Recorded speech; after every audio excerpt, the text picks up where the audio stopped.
Kurt, Denise mentioned inflation, economy, and border. Those are big, big issues. How can President Biden come out swinging on those issues? Well, first, the idea of the words Trump and focus being in the same sentence together just kind of makes me laugh, because this is a guy who repeatedly says he can't focus on anything.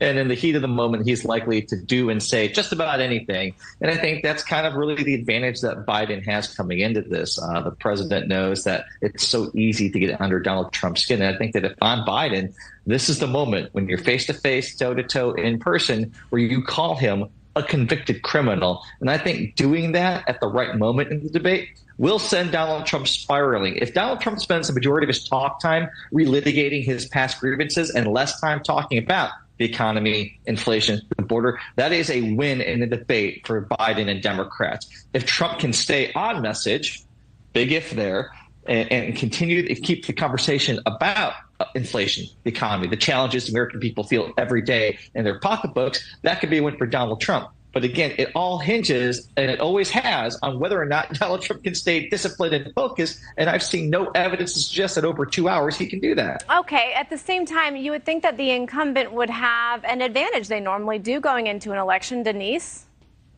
Yeah, in this case, that's certainly not true. I mean, 86% of voters think Biden is too old for the job, and his approval rating is literally at a historic low and has stayed there for at least the last year and a half. And so there's no benefit to being Biden in this debate. There's no benefit of incumbency. There's really nothing except for a huge opportunity for him to have more gaffes and more missteps.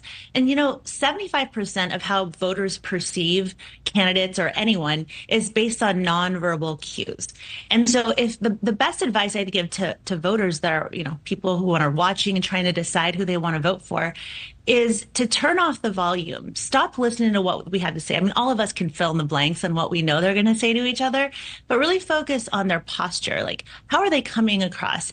That actually speaks far more to the psyche of voters in determining who looks presidential and who has the ability to be the leader of the free world. And I think if people do that and just focus on the tenor of the person and how they present, they're going to have a lot more, they're going to walk away with a lot more information than simply listening to the back and forth. Kurt, one thing that we haven't talked about on the show this morning is that it's just a one-on-one. We are not going to see RFK Jr. Does that help or hurt? Do you want to see another man or woman on this stage?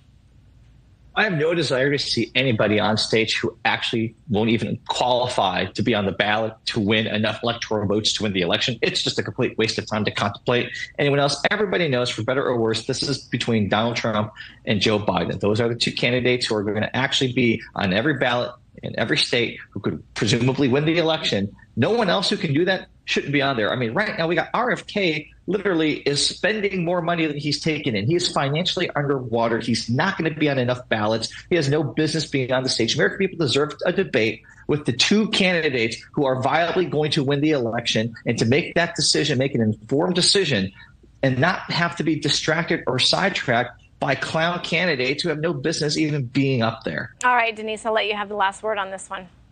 Well, I agree with Kurt entirely. I mean,